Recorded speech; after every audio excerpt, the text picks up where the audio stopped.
Welcome along to the Soda Room. It's that spine-tingling moment where you're actually numb. It was like we had won the grand final. Still, for me, that is the most incredible experience of my life. You got the same undies on. I've got exactly the same ones on.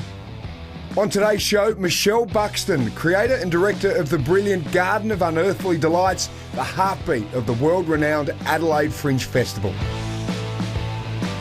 Michelle Buxton, welcome along. I am super pumped to have a chat to you because it means we must be getting very close to the best time of the year, which will be next year. How are you? It will. I'm very well, Soda. Thank you for having me. And yes, it's a very exciting time of year. Now, I'm not sure, what is your official title?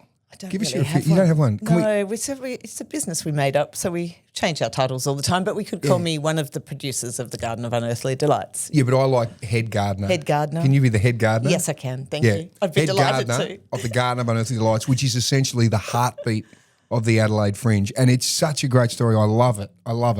Because it never was meant to be anything like this, was it, when it first started? No, it was certainly not an intended. We didn't set up with a grand plan.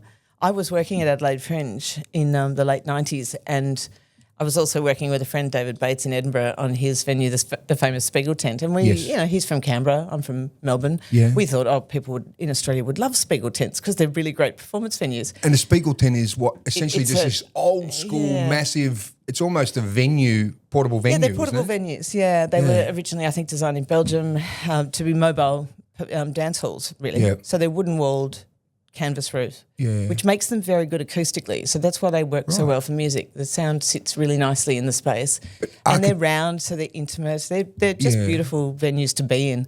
But they're just like the really architecturally beautiful and great for, because when they would have been built, early 1900s? Yeah.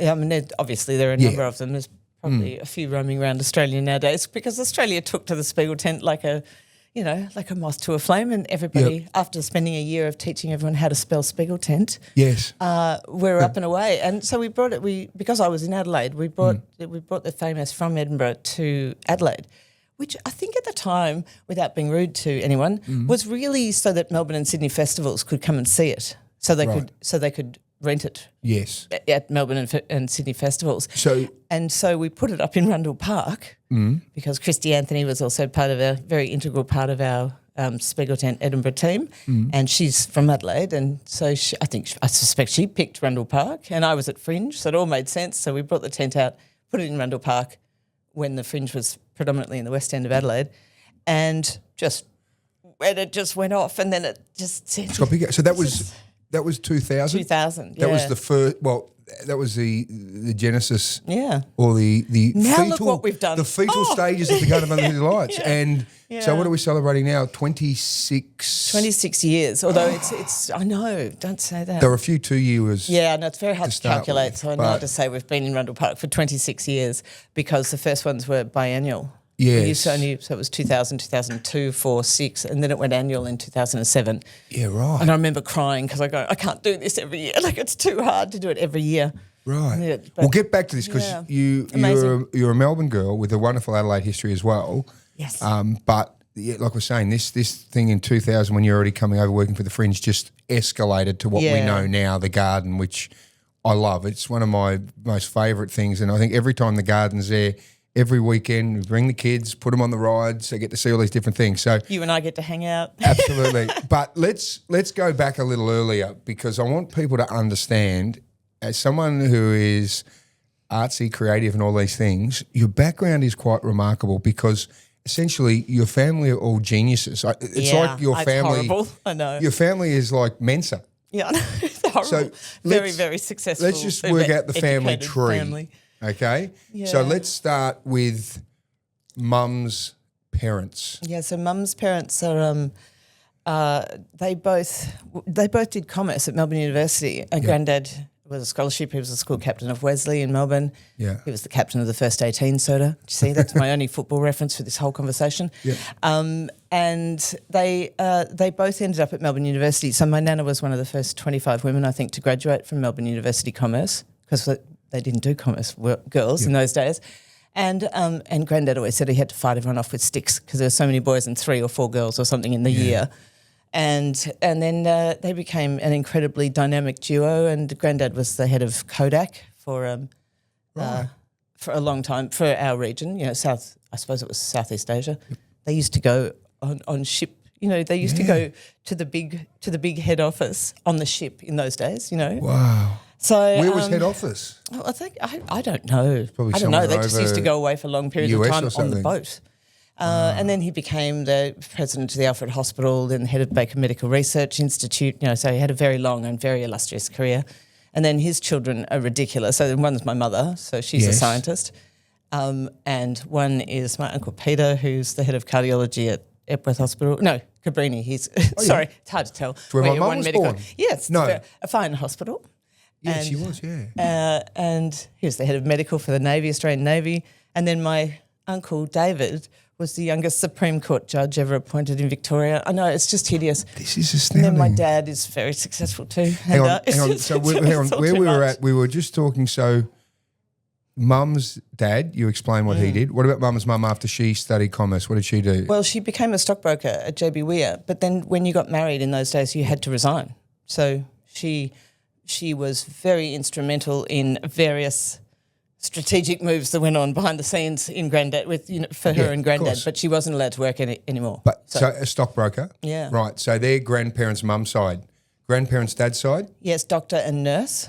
Yeah, a GP or yeah, he was a GP. Right. Yeah, and okay. So then now, what did Dad do? my dad was a cardiac surgeon. Yes, so he was a very successful surgeon. This is amazing. Yeah, so but he big time. Like he big was time, yeah. a pioneer, wasn't he? Yeah, pioneer. Yeah. So he set up the heart units at the Austin Hospital and the Epworth Hospital in Melbourne. And he was the professor of cardiac surgery in Melbourne, but he studied all over the world. You know, when they had to pick one surgeon to train to be a heart surgeon out of everyone in the whole world, they picked Dad. And So where did he do that training? in Houston, in Texas. Right. Yeah. So you would I have spent a spent bit of time my living childhood in Texas. We'll come to that in a moment. Right. So that's Dad. And Mum, she was a scientist. Yes, she was a scientist. Now she's because we had to move so much for Dad's training, and she had 4 kids, and you quite often not allowed to work because you don't have the right visa. You know, when you're moving countries every 6 months.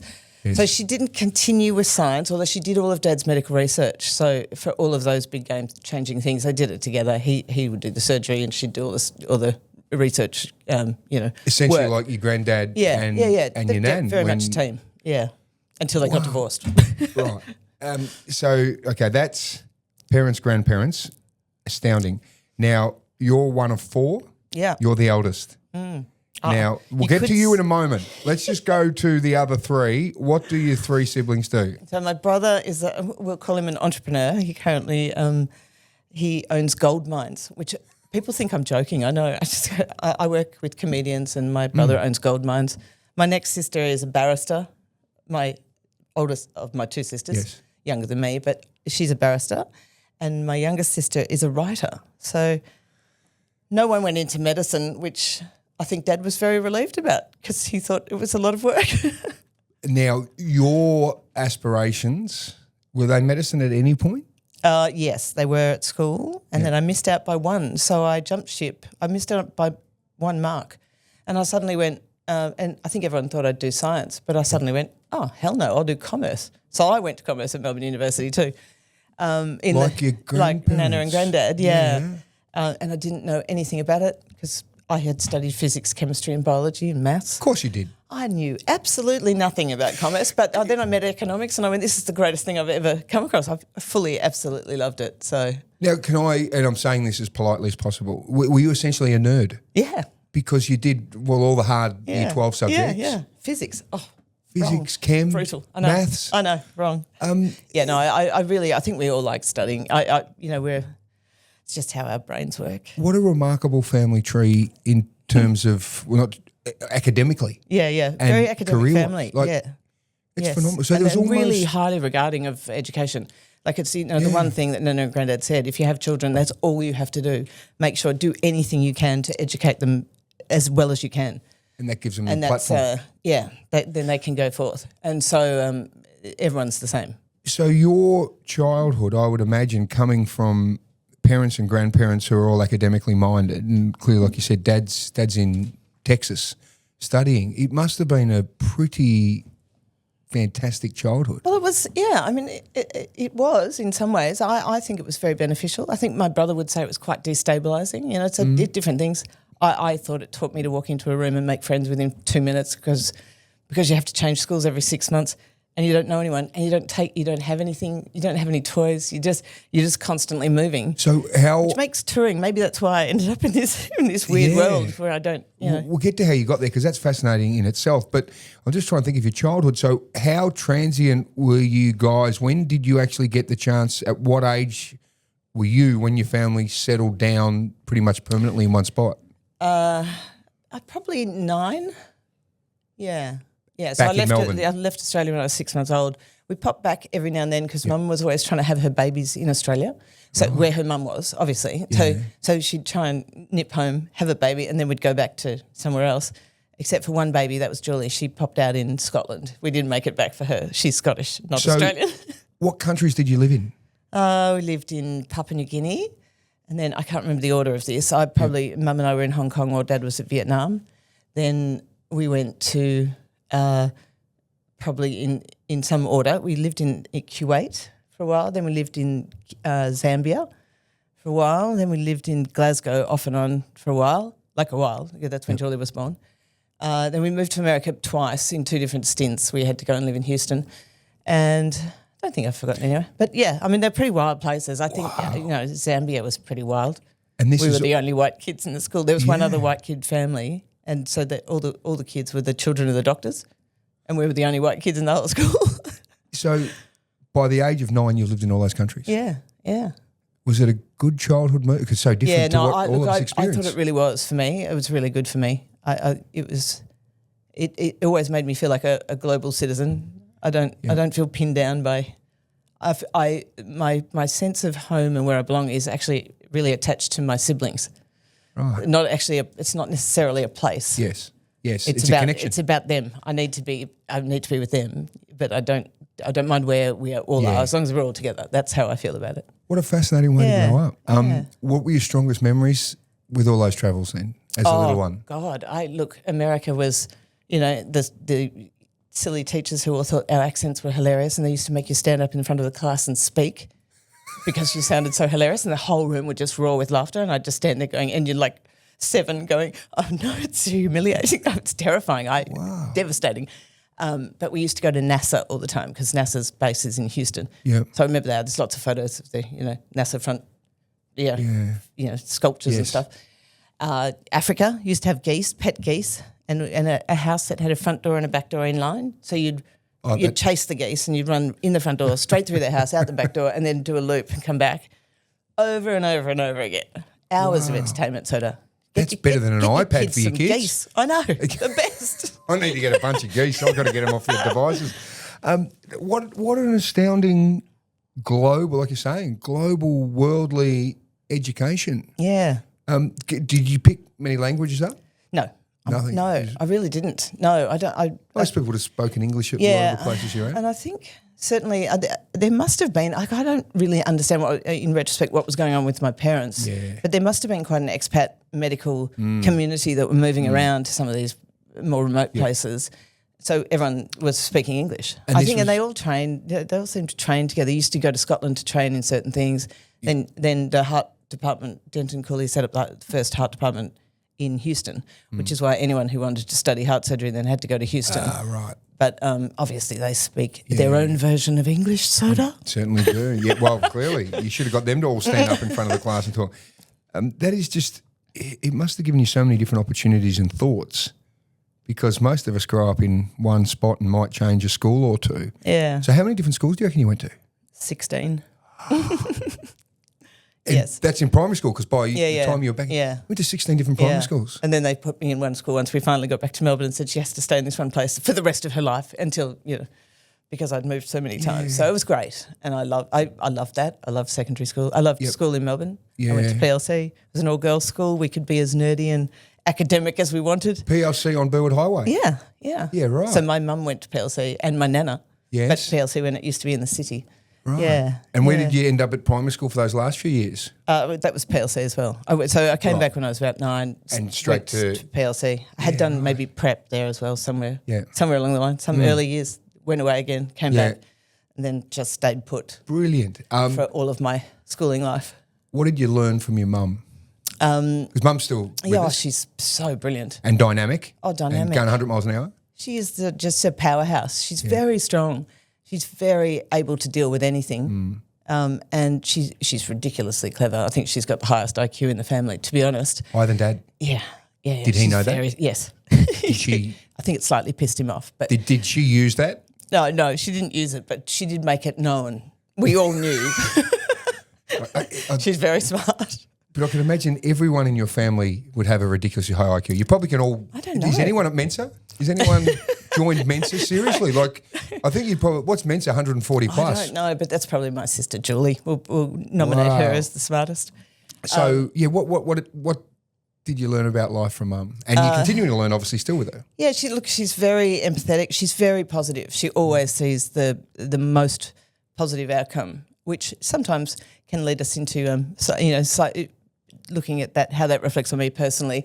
I sometimes make decisions with so much optimism that I can't see how bad it could go because it doesn't occur to me because I'm very, very positive about everything. It's a good thing. I think it is. It's definitely Mum. She's joyous. She's interested in other people. She's incredibly empathetic. Yep. She's fully energised.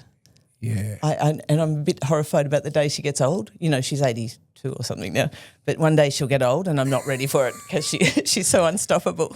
It's a good point you make about her giving you, I suppose, that ability to look positively and do things, because I get the sense that a lot of people don't do things out of fear of what might happen or not happen. Yeah. Where you seem to be very Well, different. I think my husband, it's probably why I've got him, to keep me on a balance, to keep me balanced. He can always see all of the shit outcomes that might happen, and I just can't. But it does make my brother and I particularly very risk-taking, very comfortable to invest money and invest our time and energy from a business point of view.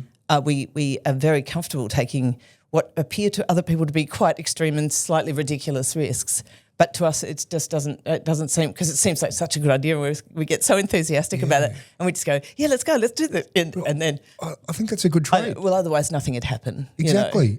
Somebody has to be this ridiculous. You have a commerce background. Yeah. And is your brother, he's good commerce-wise? Yeah. So he's if anyone's going to take a risk, at least you've got the background to maybe work out.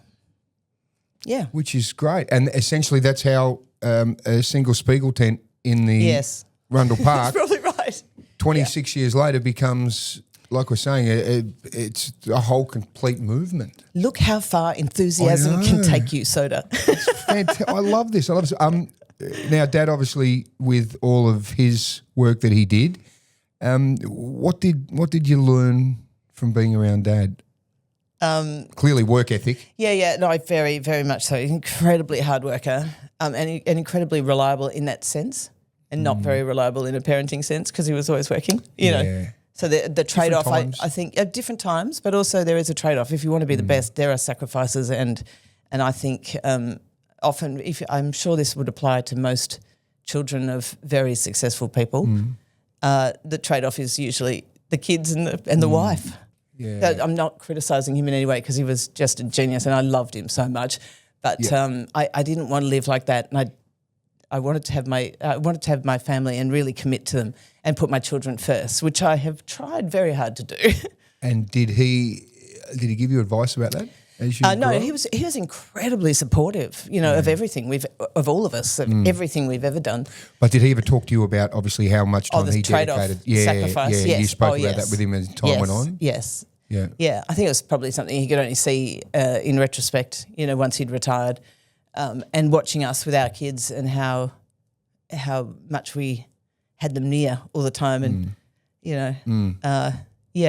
was a beautiful human, but he had a lot to do, and it took a lot of him to do it. Yeah. As I say, with everybody, every successful person, whether they're a sporting person or an artist or whatever, if you want to be the best, you really have to work. It does not come easily for anyone. But even when you talk about that, think of all of the opportunities by him travelling and doing that work that you guys got as kids. Yeah. That you've had an education outside of your education in life that no one Like we were running around New Guinea and Dallas and he had, he was a great Houston. man. He had great interests. He loved bushwalking. So we'd always go on these long hikes, with backpacks full of shit and camp in the bush. And, he's the one who taught us how to build fires and put up your tent. And, he was quite, he really loved the Australian outback. Loved the bush, loved the outback, loved trees. Yeah. He's quite simple man, quite simple in what he really loved. Yes. He loved plants. And now I can only imagine if you're a heart surgeon, you would have this wonderful dexterity and, his hands, like... I think, his hands would have been like Gene Simmons's tongue. You have to insure They were insured because that's your trademark. Absolutely. So he had them insured? Yeah, absolutely. Really? Yeah, and he was ambidextrous. So that's why he was such a good surgeon, I think, because he had both hands on the go. So he used to do, I can't remember which way around it went, but he'd like bat with one hand and then bowl with the other hand, play golf with one hand, tennis with the other hand. Very unusual. As you were growing up, can you remember his hands? Yeah. Yeah, because he always used to do this to keep his, when he was cold, that's his little rub his hands together. Yeah, I can see them. Absolutely. And what? Sturdy hands. Right. Not big hands though. Yeah. Quite But small hands. clearly but just did strong. amazing things with them. Yeah. He didn't wear gloves like George Costanza to protect them like in Seinfeld. Did he? No, he never had gloves on. That's why he was always rubbing his hands together because they were cold. Oh, that is When we were out in the bush. fantastic. Now, so obviously with that risk-taking thing, let's go through. So you studied commerce. Mm-hmm.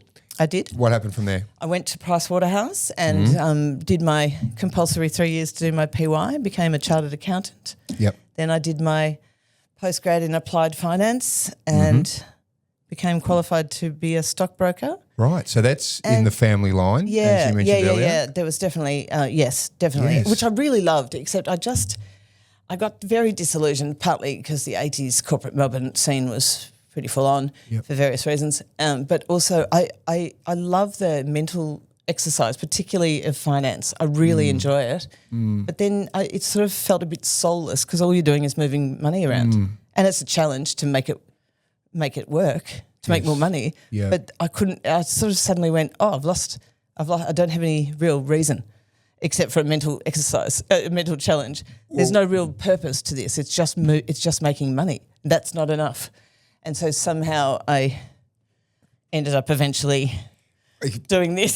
So essentially, and as I know you well, you're a people person, absolutely, very social and very oriented, family, everything.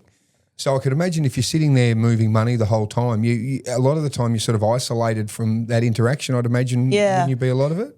Oh, it could be that. It just didn't feel like there was any real reason. I mean, it's just I don't know, I just didn't find it.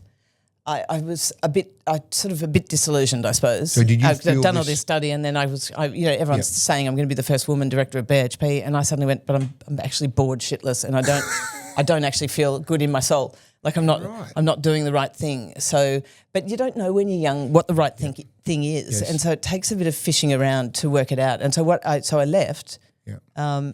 And you could sense that restlessness. Yeah. Clearly. I wasn't in the right place. Yep. I just had no idea what I was doing next. So I started a business with a friend that was renting out holiday houses, which in actual fact, it was like the precursor of Airbnb before the internet. It was amazing. Where were the houses? All over Australia. And where did you access them from? Friends or people we knew, very expensive, exclusive holiday houses. It was really fun, but you rented them out on their behalf. Yeah, you were just Airbnb marketed before them. Airbnb. Yeah, and so then somebody got wind of it at Vogue Germany, of my business. So that Vogue Germany rang me and said, "We'd like to do a story on your business, on your villa rental business." And so I did this big story, which turned out to be like a 7-page spread in German Vogue. And then Andrew, my now husband, was managing Joe Camilleri and the Black Sorrows back then, and they were massive. And Joe came into the office one day and said, "Can you do publicity for my tour?" And I went, "Why would you ask me that?" And he said, "Because I've just seen the Vogue Germany story. You obviously can do this." And I went, "I don't know the first thing about it. Like, really, I don't know anything about it. I can't do it." So at that point, Joe Camilleri was what? It was. What were they at that point? Was he just Harley and Rose. It was the Harley. Joe Joseph and the Falcons. Yeah, well, he'd finished Joe Joseph and the Falcons. The Black Sorrows were in full flight, so it was. So it was Black Sorrows at that point. Black Sorrows, yeah. So I ended Harley up, and Rose. So I ended up doing this massive tour for Joe, But I didn't realise even then there was nobody to tell me what to do. So you just had to make it up on the go. And so I'd go, where are you going? And it'd say Tom Price. Right, so I'd look up, I'd ring the directory service and say, could I have the hairdresser's number in Tom Price? Because hairdressers know everything. That's what I thought. That was my logic. The hairdresser. And so I'd ring the hairdresser and I go, it's Michelle calling from the Black Sorrows office. And people would start screaming and then they'd say, send the posters to us and we'll put them up all over town. So I had hairdressers and news agents all over the country running around doing shit for me. It was great. So it was the biggest Black Sorrows tour ever, I think. What years what's that around what time? Mid-90s. Yeah, right. They were massive. Yeah, massive. But so now you mentioned your now husband Andrew. Yes. And so where did you two meet? Well, we did technically know each other loosely at school, but I officially. What was he doing at PLC? Yeah, no, he was at Ivanhoe. He was not at PLC. Oh, you'd always meet on the tram or the train. I think we had some common friends along the way there. Yeah. Actually, isn't it funny? One of the common friends was Greg Arnold, who then studied law. But he was a friend of mine, and then that's how I had met Andrew at Ivanhoe. And he started a band called Things of Stone and Wood. Absolutely. Happy birthday, Helen. Happy birthday, Helen, who is also one of our friends. Yeah, so there you go. There's a little side hustle for you. Stop a little bit of names. side gossip. Happy birthday, Helen. Yeah. What a great song. Which he wrote for her birthday, her 21st. Is that his partner? Yeah, that's his wife. And she's a big gun. She's a very successful lawyer with Red Cross. I think she might be the head of legal Red Cross International or something. I don't know. Don't quote me on this, but she's massively successful. The circles woman. You've been moving in your entire life. Well, isn't it weird? All your friends turn out to do amazing things. Well, yeah, like just regular old mates, and then they suddenly do extraordinary things. You become very much like the people you surround yourself with, and vice versa. No, true, it does. No, I know. And you look at that, and you've been amazingly successful with this. All right, so you meet Andrew. And then you guys... I fully ran away with the circus, really. That's what happened, yeah. So how old were you guys when you met? I was 23 and, I bumped into an old friend at a party the other day and I said, this is my husband, Andrew. And the guy said, what number are you? And I said, I'm sorry, I've been going out with Andrew since I was a small child. He's the only husband I've ever had. Right. So, yes. You could have introduced him as your first husband. I could have. Right, this is my head's spinning. We've been together forever. Of your life. So he's managing Joe and the Black Sorrows. Yeah. You come in as their PR person with no background, but I imagine you've taken to it like a duck to water, given sheer wits. But you're thinking outside the square. Yeah. You're going to the hairdressers, you're going to these people to help communicate. You do the PR. Yeah. And it was, I think I was never better at it than that year when I really didn't have any idea what I was doing, which is a recurring theme in my life. I'm much more interested if I don't know what I'm doing. If you want to learn it. Yeah, it's boring if you know how to do it. It's only interesting when you don't know how to do it and you've really got to think hard and figure it out. Then you were talking about that risk taking, which is what you've done. So you've left the stockbroking behind. Yep. I always thought I'd go back though, but now I'm too old. I'm going, shit, I don't think anyone would employ me now. But if you didn't think it was going to be great fun there, and it's soulless, imagine now with all these experiences. I know, it'd be awful. So what's it like when you tour with a rock band? What's that? What's it like when you tour with a rock band? Well, did you trash hotel rooms and things, or is that just TV? No, generally not, because I'm not like that, Soda. But the biggest touring was Men at Work touring in Brazil, and it's so ridiculous. Stop. We'll get to that in a moment because that's just. And no disrespect to the Black Sorrows, who are fantastic, but you just dropped Men at Work in Brazil. I know. Why, sorry. So Andrew and I still work with Joe, and Andrew still manages Joe, and he's one of the greatest performers in this country, absolutely without question. I see the Sorrows, probably only once a month, but I've been doing it for 35 years or something, and so next weekend, Black Sorrows, Saturday night, Melbourne Recital Centre. There you go. Beautiful. So you're traveling with them, doing all the PR, and you start to create this knack of having this ability. I mean, actually, in the early days, I sort of wanted. Andrew was managing the bands, and I went on this little journey of publicity marketing stuff for festivals. So I started working with David in Edinburgh at the famous Spiegel tent, and then started picking up comedy clients over there like Ross Noble and then I managed them. No, just doing their publicity. Right. So then I did Sydney Comedy Festival for a while. And then the job came up at Adelaide Fringe, and I went, I'll just throw my hat in the ring because I love Adelaide. And do PR. Yeah. Yeah. So that's when I moved back here. Well, moved here. Yes. Was in 1997 maybe. Yeah. I was managing a band from Adelaide too. I forgot about that bit. There were so many tie-ins with Melbourne and Adelaide for me. Were they successful? How did they go? They're called the Janes. They're a brilliant band. I love them. And they're not together anymore, but I did see the two Williams brothers the other day and they're still singing like legends. Anyway, yeah, so I came over here and worked for the Fringe for 3 years, which was great, and then at the same time then I also was doing the publicity for Melbourne Fringe. So I had both my big fringes, both my cities. Yeah. It was a great time. But Andrew was doing all the really moving around, rock touring. I was tending to go and work on a festival. So you go somewhere and stay there for 3 months. Yeah, go and live in Scotland for 3 months, then come back and go straight to Sydney for 2 months. You like move festival to festival. And meanwhile, Andrew was doing all the full rock touring of changing cities every night. Now, there's one thing I know about you two, that because you've obviously both travel so much and do different things, because how long have you been together now? I don't know how many that is. 23. No, it's actually... but you're 23 30, when you met. Yeah. 35 years. Right. Now, when you're moving around... 35 years, so oh my God, I'm sorry. You look far too young. Thanks, babe. So when you're both moving around so much, and I love the rule that you have. Yeah, we almost how do you stay together for 35 years when you don't both, see each other? Yeah, seeing different things. No, we almost hit the skids. There was one bit where you just go, we just haven't seen each other it's too long now, and you forget, and you can't sleep when you get back into the same place, and the other person's just annoying suddenly, not actually, it's not joyous, it's irritating.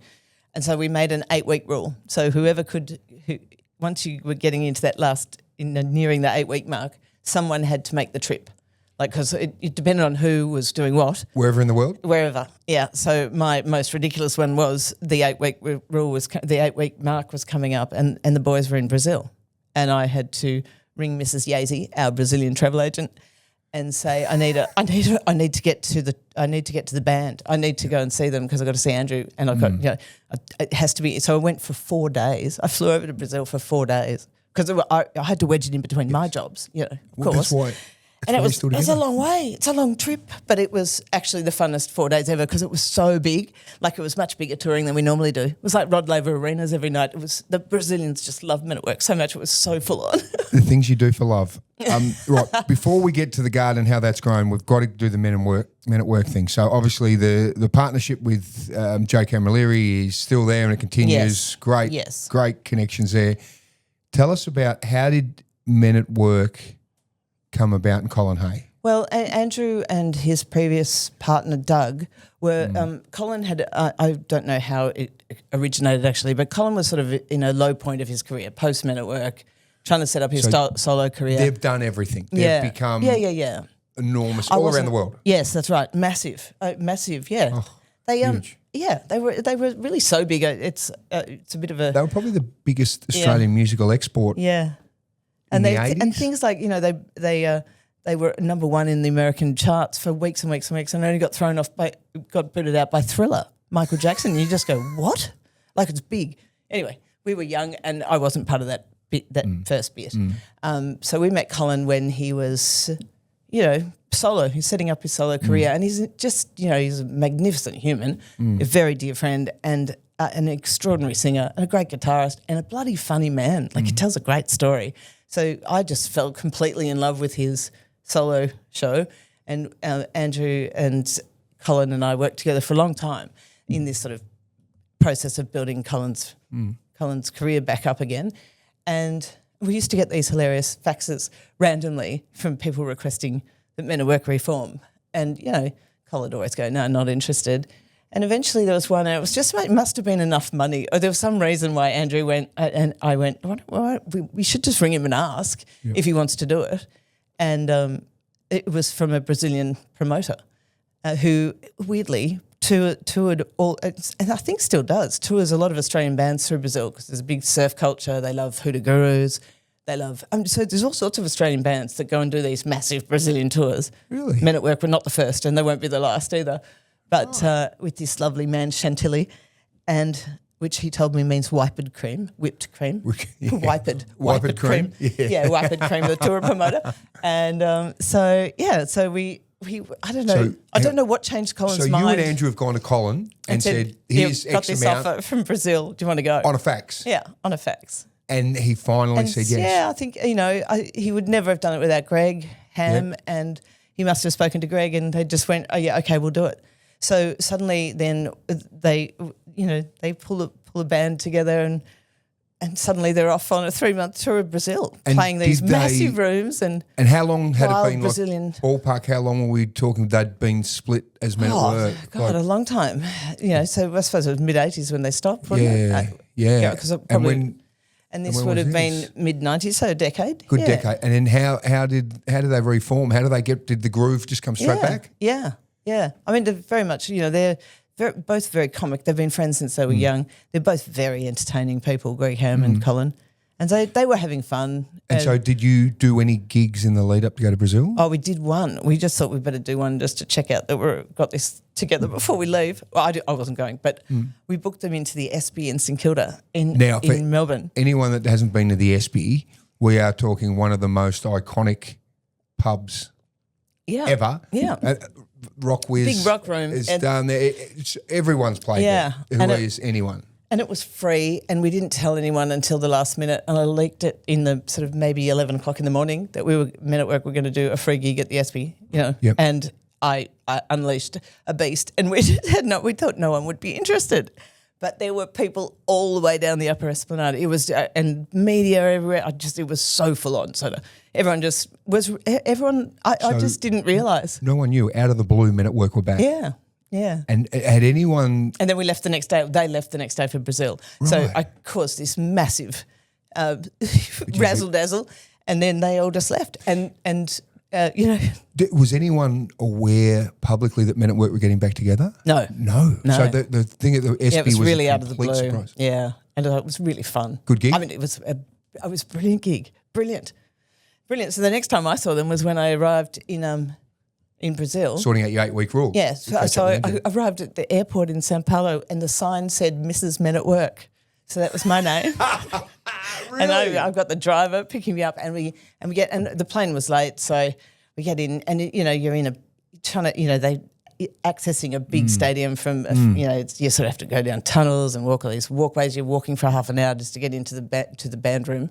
And I got in there and the band were on stage because I could hear, their music's piped through so you can hear where you're up to. They're already on stage. I thought, I've just flown from Melbourne. I've been on the plane for 28 hours, walked into my band room and I've got a spa tub in my room. And I went... Like in your own green room? Yeah. And I went... Oh, Mrs. Men at Work. Mrs. Men at Work. Give me a drink, fill up the bath, listen to the first half of the gig in the bath and then popped outside stage and everyone went, about time. Yeah. But it was good. It was really amazing. It was amazing. It was very fun. You've had some amazing experiences. That is... Yeah. Spa tub backstage at Men at Work. I mean, who'd have thought that would happen to you? Wow. And so You just don't see coming, so... So they travelled and toured in Brazil for, how many gigs did they do? Tons. Oh, yeah, a lot. Yeah, I can't remember. Wow, that's... But, they do 4 nights a week or something, 5 nights a week. 4 months. Months. There's that many, they were that popular in Brazil. Yeah. And then they went on to tour, America and Japan and Peru and Mexico and blah, blah, blah. But I didn't go on any of those tours because I was too busy with my festivals. See, everybody's got their own things to do. And with the kids around, No that's kids later, then. isn't it? No, that's later, yeah. No, we didn't have kids until we were a few years into the garden. Yes. When I had my first baby. Yeah. So ultimately, I think there's it takes a lot of bits and pieces to come together to make something happen, and to come back to putting that Spiegel tent in Rundle Park. Part of what I didn't realise was happening then was Andrew and I were clearly deciding we needed to have children, and we couldn't continue to be that travelling, being that away from each other all the time because that wasn't going to work. And ultimately, what we did. What I now see is we set up a business together so that we were working together so that we could stick together so we could have our children, I think. So and the garden is ultimately part of that process, which I don't think we really actively decided to do. It's just how it evolved. So I'm not sure, chicken and egg. Like did we have the children because we'd started a business together finally and we were Yes. actually spending our time together, or did we shift into do that, that so to we have could have kids? our children? I don't know. But that's that's all. So when I think about Adelaide and the garden, it's very tangled up with my children and Yes. raising the children in this beautiful combination of Melbourne and Adelaide. But what you've been able to do, both of you, with amazing experiences, utilise them, learn from them to create now what is an iconic, not just South Australian, but national. Yeah, And and also Scott, because Sarah, because there are four of us that do it. Yeah. And I've always said that's why it's so special, because it's got four completely different people with really different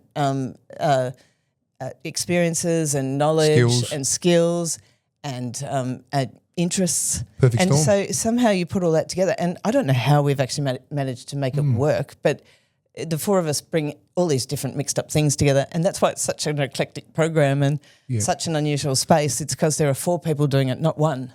So from, like we said, 2000, you get that Spiegel tent with Dave Bates that's come over from overseas. Yeah. You put that there, then... And it's just that went off. Like suddenly everyone's coming to the East End, and I can remember. everyone's going, It was you're insane. It was a big venue on its own with a fence around it, wasn't it? You had the license fence, because you had to have a license. right. You have to have a fence around your license area, and so it was like a knee-high picket fence. Yeah, I remember. Which is so hilarious. I'm sure I jumped now. it at some how point. How cute! I mean, how adorable! I wish we could do that now. No, What was the whole? You created a home. You had your white picket fence. Yeah, exactly. That was, and you were able to and have I can babies. move wherever I like. It's actually Batesy's home, no? Yeah, and then obviously 2002. It gets so bigger. 2002. Well, that's where Scott came into play, because the Fringe before, when I was at Fringe, he had produced this incredible season of just mind blowing stuff at the Producers in Grenfell Street. And Yes. I didn't know him, but I remember going in to find out what he was doing so I could tell everyone about it, and just going, oh my God, this guy is nuts, and this is the wildest shit I've ever seen, and I fully loved it.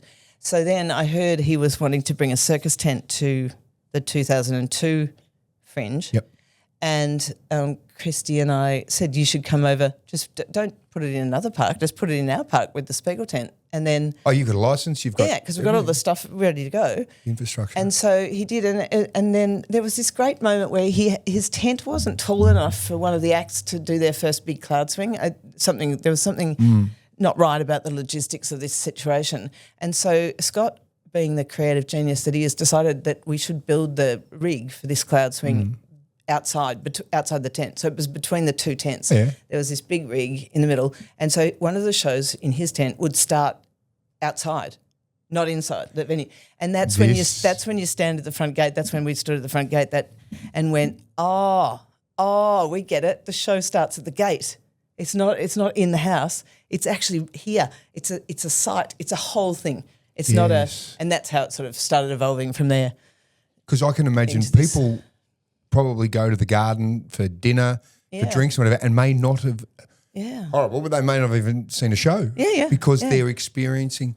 And it was actually now you're making me think of all these things. This feels so long ago. It's hard to remember. There was a funny thing about that first Spiegel tent season, going back before into the 2001, where a guy pulled up with his coffee cart and just went, "Oh, do you mind if I just put my food truck or whatever it was, and so it was already, it's been a very interesting journey, and not, as I say, not planned, but so just seeing these little opportunities pop up and interest, and then you take it somewhere and you go, oh, we could do that. Oh, yeah. So some of it's intentional and some of it's not. It's just people have great ideas and they bring their great ideas to us, and we find a way to weave their great ideas into what ultimately becomes a really communal exercise. Epicenter. Yeah. The heart. Well, it's a heart. I always think of the Garden of Unearthly Delights as the heart of the Fringe. Thank you. Absolutely. So what it's the heart of my Fringe. It's the heart of your family.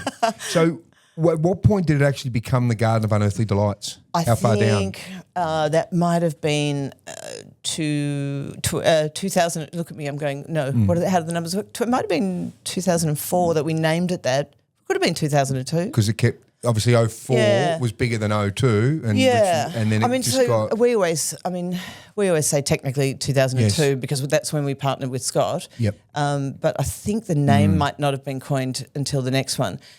and I think it might have been David Bates' girlfriend, Faith, or it could have been Christy Anthony, who came up with the play on the Garden of Earthly Delights painting, the Hieronymus so Bosch it's the painting. Garden of Earthly Delights. That's the painting, Yes. which is, this beautiful carnivalesque style prostitute-fueled park in right. Paris. That's what the painting's of. It's a great painting. Yes. Lots of busy little people, colourful. Stuff's happening in it. Stuff's happening. And so it was a play on that. I think probably 2004. I'd have to look back through the programs and see you which just one make actually. it unearthly than earthly. Yeah, well, it can't be earthly. No, well, and it is unearthly in there. It's bizarre. We've had many great nights in there. So it's evolved and evolved and evolved and evolved. When you walk in there now, when you see how big it is, because I can remember when you jumped the creek. Do you remember? It was in that front part we put of that the off park. for like 2 years because And we were then going, it we was getting can't too do big. it. It's too big. We and can't then go there. you crossed the creek and that bridge, didn't you? And then Yeah. put more venues there Yeah. and there, and now it's almost up to the Credible Terrace. Yeah, I know. Isn't it funny? And the funny thing I reckon about it is, out of what are we up to? 26 years. So we've done something like 24 of them, give or take. I can't remember how that first bit works. The interesting thing is we've been, we can't really fit any more on that parkland because I've got roads on all sides. But it has been like that, running that footprint that we've got now, the full Rundle Park footprint, probably for 15 years. And yet every year everyone comes in and goes, oh my God, it's bigger than last year. And I go, it's really not. It's not bigger. It's just, I've just moved, we've moved everything around. And brought in more venues it's though like as smoke well. and mirrors. So it's, it's Well, sometimes, I mean, packed with entertainment. obviously we've had, maybe the biggest number of performance spaces we had was probably 2020, which might have been 13 or 14 ticketed performance venues in that site. And then obviously at the end of 2020 went into COVID. So the next year we went from, I'd say 13 in 2020. Then the next year we had four venues. So you went right back down again. And then, the international artists couldn't come, could they? Yeah, no, So they couldn't COVID, come. Yeah, which was actually an amazing year because it was all Australian and it is a great reminder of just how immensely talented our performers are. Yeah. It was an incredible lineup that year. Yeah. Everyone wanted to do something because we'd all been stuck at home earning no money for a year.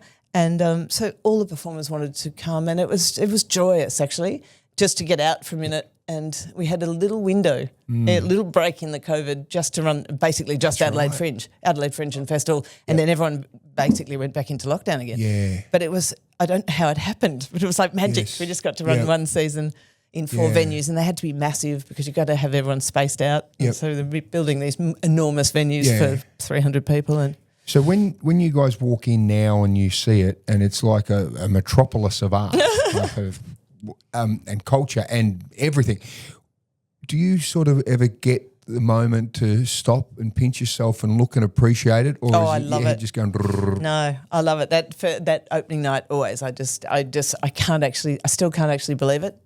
I'm not sure. It's magic, and it's so many people that it's like having a big party, and you're inviting all of your friends, and everyone comes, and everyone's in a great mood, and everyone's bringing every bit of creative and energy they've got, and you put it all in one place, and you just go, couldn't be any better, really, couldn't. It's an incredible. I feel incredibly lucky to have, and they're all friends, like the team that work on the site, the artists, the producers, we're all in it together. And it's a really lovely magic thing.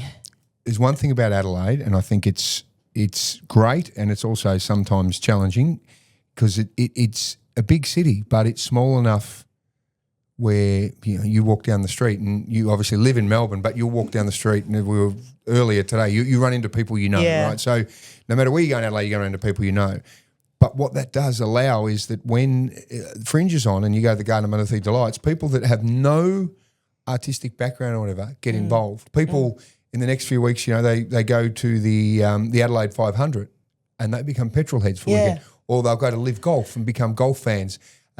Tour Down Under, you'll go and put Lycra on for a week. I think that's absolutely right. Fascinating. And I think I think that was what we were always trying to do, was create a place where art was not intimidated, like performing arts. So we're all coming from different aspects of performing arts, and we wanted it not to be a place where people were intimidated. and they didn't want to come because they didn't feel it was a bit like I feel about football, Yeah. But I don't now because I've had children that played football. Now I've got it.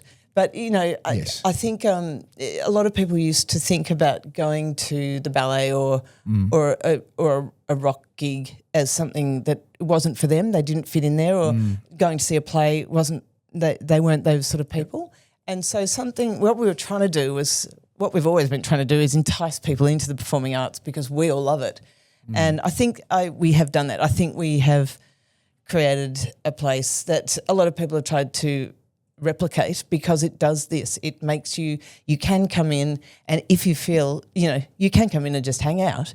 And once you're comfortable and somebody says, I've got a show, I'll give you two tickets for the price of one, and you've never heard of the person, you're more comfortable and you just go, oh yeah, I'll give that a go. And, it's everyone, I think I cannot stress how much I love watching live performance. It's better than everything else, I think. And I suppose it is the same for football. If we want to go down this road, because I do find it funny. To me, football is like ballet with a ball. I now understand what I couldn't understand when I was younger. Yep. Sport is just the same as any other live performance. Yeah, it's just slightly different take on it, but it is still live performance. It's an which you do with a bunch of other people, so you're having a common experience, which is joyous. And you're providing... That's the magic of it. You're all in it together, and fantastic entertainment for people watching who can appreciate this. Yeah, and you're part of a community doing it together. So it's not a solo pursuit being an audience member. It's a community. Yes, it's a community exercise. Everyone gets to enjoy it and interpret it sometimes in their own way. Yeah, and to be honest, that is probably my favourite thing about the garden. There's absolutely nothing that makes me happier than standing at the back of a room, a full house, and everyone laughing at the same time. And then one person laughing out of sync, which I always find funny because it's usually me. Just, that communal enjoyment and that applause when everyone's, swelling up with the great emotions all together. It's an incredible thing. For someone who's been around the world doing those things, and obviously, you hear that Edinburgh Fringe is huge, and where does the Adelaide Fringe, and like I said, the garden to me is always the heartbeat of it, but where does the Adelaide Fringe sit in comparison to similar events and activities around the world? It's got the best weather. I think it's the best because the weather's the best. Edinburgh is certainly much bigger, and there are a couple of very big fringe festivals in Canada. A fringe festival being an open access festival generally, so not tied down to any specific genre of performance. So it's not just comedy, and not decided by one person. So not. As opposed to a festival which is curated by an artistic director who picks all the shows. The open access festival, the Fringe Festival, is just open to anyone who wants to put on a show, basically. Right. So that's essentially what Fringe means. That's essentially what it has turned. Right. That's what it is. There you go. It's like anyone who wants to put on a show can put on a show. You let anyone in there. So you get all sorts of things going on. Yep. And different fringes have different characteristics. Adelaide is certainly the biggest festival in this country, Adelaide Fringe, and it's an extraordinary event. And artists love it because, particularly overseas artists, they come to Adelaide, and it's like a massive festival with beaches and hot weather. I mean, what's not to love? It's not like rainy Scotland in summer. It's absolutely joyous. Really. So I personally think it's the absolute best, but. So it's bigger than Melbourne Fringe, but Melbourne Fringe has carved out its own niche and is very much an experimental works festival. So it's a slightly different style of thing. But, they're all amazing in their own ways. I have always argued the case that Adelaide works better for festivals because it's smaller. Yeah, well, that's cool.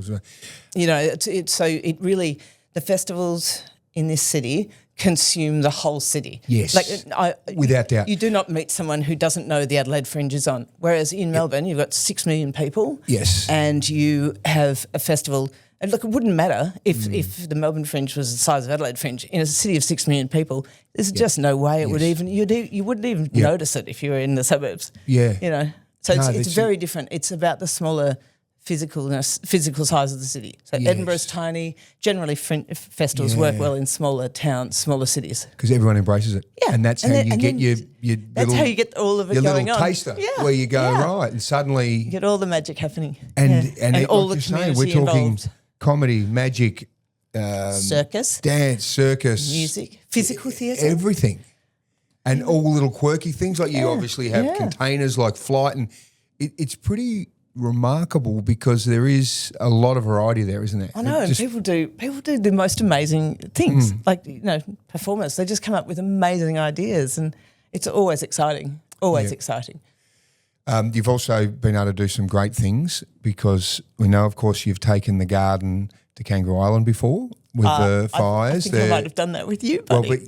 but it's been great to be able to see those and the garden to the Riverland after the floods. Yeah. Because for people that couldn't get to Adelaide, you have Tom Gleeson and Heath Franklin who does Chopper and them standing in Kangaroo Island on the oval there, That was bringing the so- Garden of Unearthly Delights. Wasn't to that one of those the best people. days of your life? You just go, that's the sort of thing I'm meaning when you you watch a community come together and just have a great shared experience. It's beautiful to me. That's just magic. Well, I I love can- that. Heath Really loved Franklin, it. because obviously there's a bit of adult activity in some of the acts, and remember he was doing his Chopper act, yeah. and it was in the evening, and there were still plenty of kids there at the Kangaroo Island footy ground, and he's about to drop some F-bombs and all these sorts of things. So I think he said to the kids, "Look, I've hit a bunch of lollies over by the cars there, and you just see hundreds it of was- kids sprint off." Truly one of the funniest things I have ever seen. clever. Every kid just bolted off to the car park. And they're looking for lollies that don't exist, and he goes, Yeah. "Fucking hell, now we can start." And he does his Chopper, and it was just that was brilliant, wasn't it? But you've been able to do those sorts of things, and do you know what I mean? Takes a team. Yeah, but Soda. what it is, you've taken that to all these different things Yeah. to give people their chance to experience it. It's just an amazing evolution, if you like. Yeah. From that, Yeah. from the first idea of bringing that Spiegel Yeah. tent to where we're at. So the program is coming out now. Yes. And again, I know you would have, they're probably all of the shows are probably like your little children. You can't love one more than the other, can They're you? all our friends. So, yes, and you can't really love any more than any others. But What's coming up for 26? okay, I think there's about 140 shows, so we won't go through all of Wow. them. But we will say Tom Gleeson, Yep. talking of old friends. So Tom Gleeson and Tommy Little are two of our longest standing garden regulars. I think Tom Gleeson refers to it as like school camp. I said, you could come and do a bigger venue and the shorter run. You don't need to come for the whole time to the Yes. garden. And he goes, oh, no, but then I'd miss summer camp. He comes the And whole time. so he Great. loves it. We love him. So there's a lot of comics, of course. Umbilical Brothers, Leno and Woodley, Nurse Georgie Carroll, who is an Adelaide girl / maybe from another Yes. place originally, but awesome Adelaide resident. And if you haven't incredible seen comic. Georgie, she's great. just She hilarious. essentially was a nurse Yes. and has some fascinating Oh, stories. she's brilliant. Absolutely brilliant. Effie's coming for a little visit. Great. Stephen K. Amos is coming. Sammy J is coming. So there's a lot of some people that are coming for the whole time, some for a little bit. So keep your eye on the dates. I've got a new show coming. Well, it's not new. It's a show that runs every night in Osaka called the Sumo Show. Coming to Australia only in Adelaide. Only talking coming to South- wrestlers Yes, type- we are. What We're do they talking. do? Oh, this is me talking about sport. Do you hear me? Yeah. Okay, Yes. sumo wrestling. It Yeah. is sport. And yes, they're fully professional sumo wrestlers who have retired, and they do a show. So we're building a sumo ring. I'm not sure if it's called a ring. Why but, not? like Yeah. an area Yeah. with sand, I think, on the floor. And so they do sumo fighting. And it's about history. It's about sort of explaining sumo to lay people. And with all the big wrestlers. So they're all Do we coming get some from audience Japan. participation? Oh, yes, you do. Yes, you can put on the sumo suit and have a crack or whatever the expression would be. Yes. So I can't wait for that. And it's very exciting to have that just in South Australia. Because so I sent my son. He happened to be in Osaka when I was talking to the producer about doing the show, and I said, "Oh, could you just go and see the show for me?" So So beautiful. So he's tested it. yes, and he's road tested it have for he? us. Yes, he loves it. So Right. that'll be great. We've got a lot of big cabarets. So Laronde has been, since it was premiered in the Garden last year, It has been just sold out everywhere it's been. So LaRonde is returning.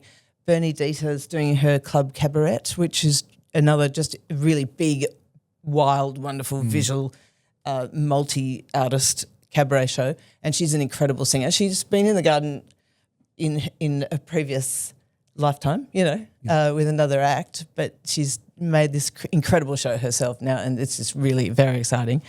There's Fountain Lakes, the musical, drag musical of Kath and Kim. Oh, Fountain Lakes, of course. That's where the shopping centre is. Yeah. So Kath and Kim drag. It's drag Kath and Kim. New?